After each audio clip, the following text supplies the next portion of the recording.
안녕하세요. 오늘 저희가 함께 깊이 파고들 자료들은요. 돈에 대한 우리의 생각을 어쩌면 좀 근본적으로 바꿔놓을 만한 그런 흥미로운 통찰들을 담고 있습니다. 혹시 그 로널드 리드라는 분 이야기 들어보셨어요? 평생을 주유소 직원 또 백화점 총수부로 일하셨는데 92세에 돌아가셨을 때 남긴 순자산이 무려 8천만 달러. 그러니까 우리 돈으로 거의 100억 원에 달했다고 합니다. 근데 그 비결이 뭐 특별한 게 아니었어요. 그냥 꾸준히 저축하고 우량주에 투자하고 그걸 수십 년 동안 기다린 거. 그게 전부였다고 하죠. 네, 그래서 오늘은 바로 이런 이야기들처럼 돈을 둘러싼 우리 인간의 행동, 그리고 그 심리에 초점을 맞춘 책이죠. 모건 하우젤의 돈의 심리학에 대한 여러 서평과 요약 자료들을 바탕으로 한번 제대로 펼쳐보려고 합니다. 왜 우리의 재정적 성공이 뭐랄까 지능이나 지식보다는 행동에 더 좌우되는지, 그리고 어떻게 하면 돈에 대해 좀 더 현명하게 생각하고 행동할 수 있을지 그 핵심을 함께 찾아보는 시간을 갖겠습니다. 자, 그럼 시작해 볼까요? 여러 자료들에서 공통적으로 또 아주 강하게 강조하는 게 있더라고요. 돈을 잘 다루는 능력이요. 이게 우리가 얼마나 똑똑한지랑은 생각보다 크게 관련이 없을 수도 있다는 겁니다. 오히려 중요한 건 우리가 어떻게 행동하느냐는 거죠. 듣고 보니 정말 그렇지 않나요? 마치 딱 떨어지는 수학 문제가 아니라 계속 변하는 심리게임 같다는 느낌도 들고요. 돈 관리가 지식의 영역이라기보다는 행동의 영역이다. 이런 관점 참 흥미롭습니다. 네, 맞아요. 모건 하우젤은 바로 그 점을 아주 핵심적으로 짚고 있습니다. 돈 문제가 물리학처럼 딱딱 맞아떨어지는 법칙을 따르는 게 아니라 인간의 감정, 실수, 편견 같은 것들이 막 뒤섞이는 심리학에 훨씬 가깝다는 거죠. 우리가 돈에 관한 결정을 내릴 때 한번 생각해 보세요. 그냥 차갑게 스프레드시트 위에서만 계산하고 결정하나요? 아니잖아요. 실제로는 저녁 식탁에 가족끼리 둘러앉아서 얘기하거나 아니면 회사 회의 중간에 혹은 그냥 걸어가면서도 하죠. 그때마다 각자 살아온 경험, 세상을 보는 자기만의 방식, 자존심, 때로는 광고나 마케팅에 혹하기도 하고요. 심지어 그날 기분에 따라서도 영향을 받으면서 결정이 이루어진다는 겁니다. 그래서 하우젤은 좀 단호하게 말해요. 미친 사람은 없다고요. 모든 사람의 결정은 그 사람이 경험한 그 세상 안에서는 나름의 타당한 이유가 있었다는 거죠. 예를 들면 아주 극심한 인플레이션을 겪으면서 자란 세대랑 저성장 시대를 살아온 젊은 세대는 돈에 대한 태도나 위험을 감수하려는 성향 자체가 다를 수밖에 없다는 이야기입니다. 그런 맥락에서 보니까 한 서평에서 인용한 구절이 딱 와닿네요. 지능은 더 이상 지속 가능한 경쟁 우위가 아니다. 하지만 유연성은 그렇다. 이게 그냥 똑똑한 것만으로는 안 된다. 이걸 넘어서 구체적으로 돈 문제와는 어떻게 연결될 수 있을까요? 네, 그게 아주 중요한 연결고리인데요. 여기서 말하는 유연성이라는 게 단순히 변화에 잘 적응한다 이 정도 의미가 아닙니다. 좋은 기회가 올 때까지 기다릴 줄 아는 인내심도 포함되고요. 또 시장 상황이나 기술이 바뀔 때 거기에 맞춰서 새로운 걸 배울 수 있는 능력, 그리고 예상치 못한 손실이나 좌절을 겪었을 때 아예 무너지지 않고 다시 일어설 수 있는 회복력까지 포함하는 좀 넓은 개념이죠. 이런 능력들, 우리가 흔히 소프트 스킬이라고 부르는 것들이죠. 숫자로 딱 떨어지지 않지만 이런 인간적인 역량들이 정말 급변하고 예측하기 어려운 금융 환경에서 장기적으로 살아남고 그 유명한 복류의 마법을 누리는데 아주 결정적인 역할을 한다는 겁니다. 기술적인 분석 능력이야 요즘은 인공지능도 잘하고 금방 따라잡힐 수 있잖아요. 하지만 이런 유연성, 그러니까 변화에 대처하는 좀 부드러운 힘 같은 건 쉽게 대체되기가 어렵죠. 그리고 바로 이 유연성이 있어야만 시장이 막 흔들릴 때 그걸 견뎌내고 장기 투자를 계속 이어갈 수 있는 그런 마음의 여유가 생기는 거고요. 그렇군요. 또 하나 인상 깊었던 지적이 부자가 되는 길은 여러 가지가 있겠지만 부자로 남는 길은 전혀 다른 문제라는 거였어요. 돈을 버는 기술하고 지키는 기술은 완전히 다른 게임이다. 이런 얘기죠. 정확합니다. 돈을 버는 과정에서는 어느 정도 위험을 감수하는 거, 미래에 대한 좀 강한 낙관주의, 그리고 좀 과감하게 행동하는 거 이런 게 필요할 수 있어요. 그 제시 리버모어라는 전설적인 투자자처럼요. 아주 대담한 베팅, 예를 들어 주가가 떨어질 거에 돈을 거는 공매도 같은 걸로 엄청난 부를 아주 짧은 시간에 쌓아올릴 수도 있죠. 하지만 그렇게 번 돈을 지키려면요. 정반대의 자질이 필요하다는 겁니다. 바로 겸손함, 그리고 신중함, 심지어 약간의 편집증 같은 거요. 그러니까 상황이 언제든 나빠질 수 있다는 그런 건강한 두려움 같은 거죠. 내가 이룬 성공의 상당 부분이 사실은 운 덕분일 수도 있다는 걸 인정하고 지금의 성공이 영원할 거라는 그런 착각에서 벗어나야 한다는 거예요. 그 리버모어 같은 경우도 1929년 대공황을 정확히 예측하고 공매도로 정말 막대한 돈을 벌었지만 그 성공에 너무 취해서 계속 위험한 투자를 하다가 결국에는 모든 걸 잃고 아주 비극적인 최후를 맞았잖아요. 부자는 되었지만 부자로 남는 데는 실패한 거죠. 아주 상징적인 사례입니다. 와, 정말 워렌 버핏의 사례와는 극명하게 대비되네요.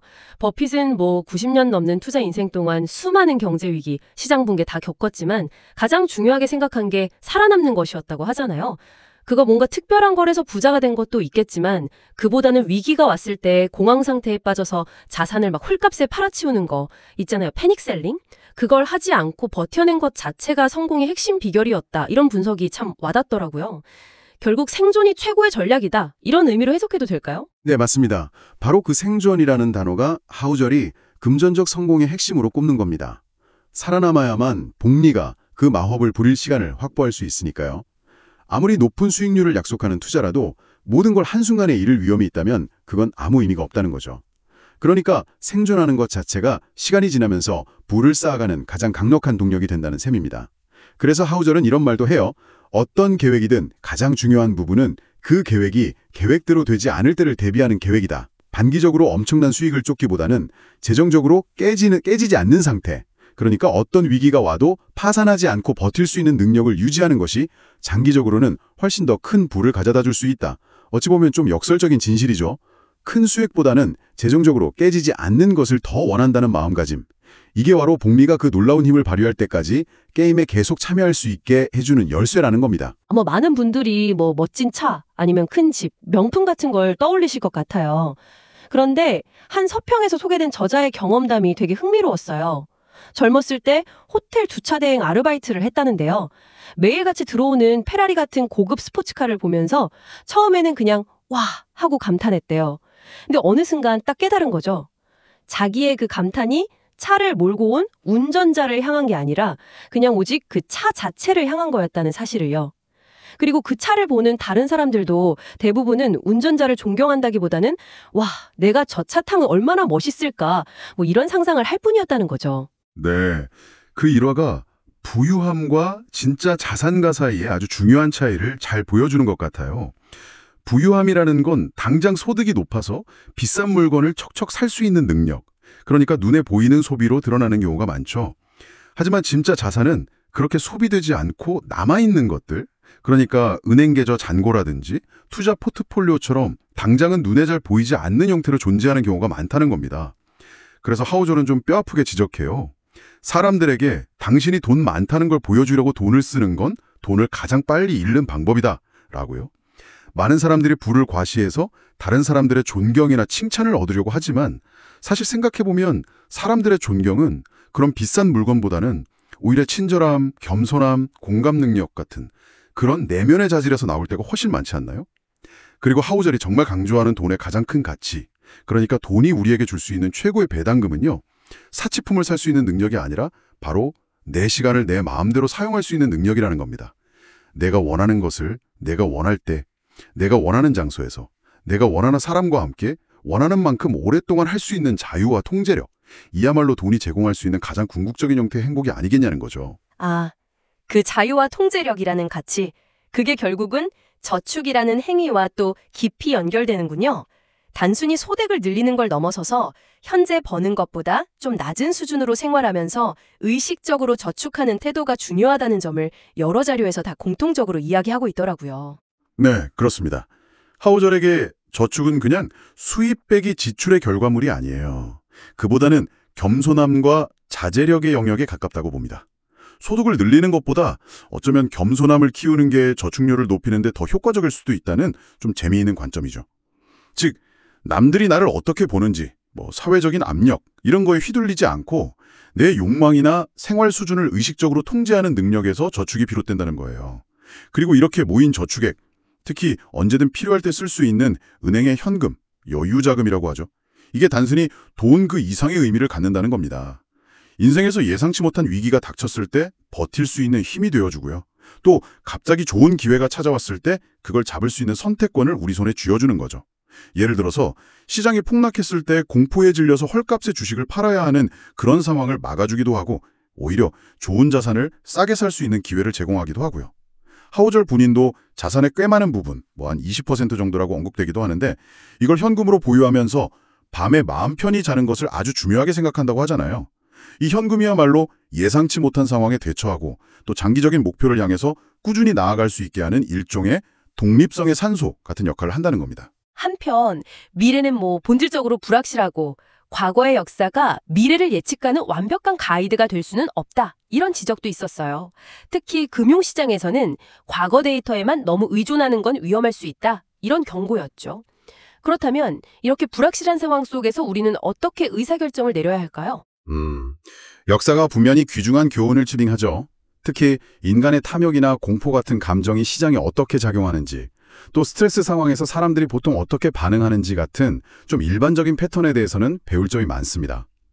하지만 특정 사건이 언제 터질지 혹은 미래 시장이 구체적으로 어떻게 움직일지를 정확하게 예측하는 데는 명백한 한계가 있다는 거예요. 왜냐하면 세상은 계속 변하잖아요. 과거에는 없었던 새로운 기술, 사회적인 변화, 지정학적인 위험 같은 변수들이 계속 등장하니까요. 그래서 과거의 특정 데이터 패턴이 미래에도 똑같이 반복될 거라고 철석같이 믿고 거기에 너무 의존하는 것, 이걸 하우절은 역사가의 예언 오류라고 부르면서 경계해야 한다고 말합니다. 그 대신에 우리는 항상 예상치 못한 일이 벌어질 수 있다는 가능성을 열어두고 일종의 안전마진을 확보해야 한다는 거죠.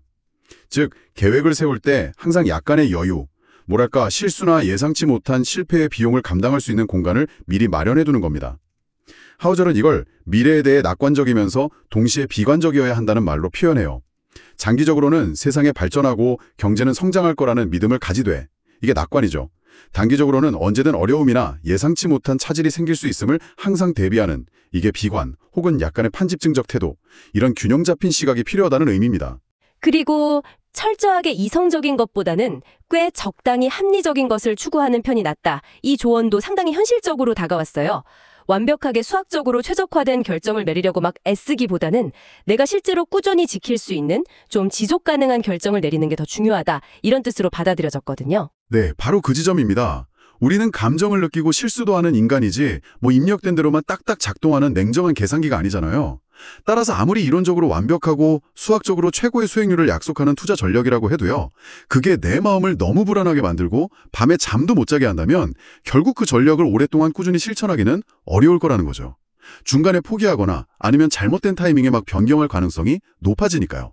그래서 하우절은 그렇게 냉철하고 완벽한 이성을 추구하기보다는 그냥 꽤 적당히 합리적인 reasonable, 이걸 목표로 삼으라고 조언합니다. 이게 더 현실적이고 또 심리적으로 감당 가능하고 결과적으로는 장기간에 거쳐서 꾸준히 유지할 가능성이 높기 때문이라는 거죠. 마치가 나폴레옹이 말한 전쟁의 천재가 주변 사람들이 다 미쳐갈 때 평범한 것을 할 수 있는 사람이라고 했잖아요. 그것처럼 금융시장이 막 탐욕이나 공포에 휩싸여서 비이성적으로 요동칠 때 그때 평정심을 잃지 않고 자기만의 합리적인 원칙을 지켜나가는 능력, 이야말로 장기적인 성공을 위한 진짜 열쇠가 될 수 있다는 통찰입니다. 다양한 자료들을 바탕으로 돈에 대한 우리의 생각과 행동을 좀 깊이 돌아보는 시간을 가졌습니다. 재정적 성공을 위해서는 지능이나 학력 같은 것보다 우리의 행동 방식이 훨씬 더 중요하고 또 부자가 되는 능력 못지않게 부를 지키는 지혜, 즉 생존을 최우선으로 생각하고 겸손함과 약간의 비관주의를 갖는 태도가 필수적이라는 점을 다시 한번 확인할 수 있었네요. 그리고 돈이 주는 진짜 가치는 과시적인 소비로 남에게 보여주는 게 아니라 내 시간을 내 뜻대로 사용할 수 있는 자유와 통제력에 있다는 사실. 또 예측 불가능한 미래에 대비하기 위해서는 완벽한 예측이나 이성보다는 지속 가능한 합리성을 추구하면서 항상 예상치 못한 상황에 대한 안전마진을 확보하는 것이 중요하다는 그런 깊은 통찰도 얻었습니다. 네, 이러한 이야기들을 쭉 하나로 꿰어보면요. 결국 이 돈의 심리학이라는 것은 단순히 돈을 불리는 어떤 기술적인 방법을 넘어서는 이야기인 것 같아요. 장기적인 관점에서 봤을 때 마음의 평화를 유지하고 또 삶에서 피할 수 없는 여러 변동성에 좀 유연하게 대처하면서 궁극적으로는 더 만족스러운 삶을 살아가기 위한 일종의 삶의 태도나 철학에 가깝다는 것을 알 수 있습니다. 단기적인 수익률이나 남들이 나를 어떻게 볼까 하는 시선에 얽매이기보다는 오랫동안 지속 가능하고 나 스스로 만족할 수 있는 그런 길을 찾아가는 지혜에 관한 것이라고 할 수 있겠죠. 하우절은 책 전체에 걸쳐서 충분함의 기준, 그러니까 스스로 이 정도면 됐다 하고 멈출 수 있는 목표 지점을 정하는 게 얼마나 중요한지를 계속 강조합니다. 끝없이 남과 비교하고 더 많은 것을 가지려는 그런 욕망의 쳇바퀴에서 좀 벗어나서 자신에게 진정으로 이 정도면 충분하다고 말할 수 있는 지점을 아는 것의 중요성이죠. 오늘 저희의 이 심층 분석을 마무리하면서 여러분께 질문 하나를 던져보고 싶습니다. 기본적인 필요와 안정을 넘어서서 여러분에게 진정으로 충분하다고 느끼게 하는 부와 자유의 수준은 어느 정도인가요? 그리고 그 충분함의 기준을 명확히 아는 것이 여러분의 돈, 그리고 더 나아가 여러분의 소중한 시간과의 관계를 어떻게 변화시킬 수 있을지 한번 깊이 생각해 보시는 것은 어떨까요? 네, 오늘 저희가 준비한 이야기는 여기까지입니다. 경청해 주셔서 감사합니다.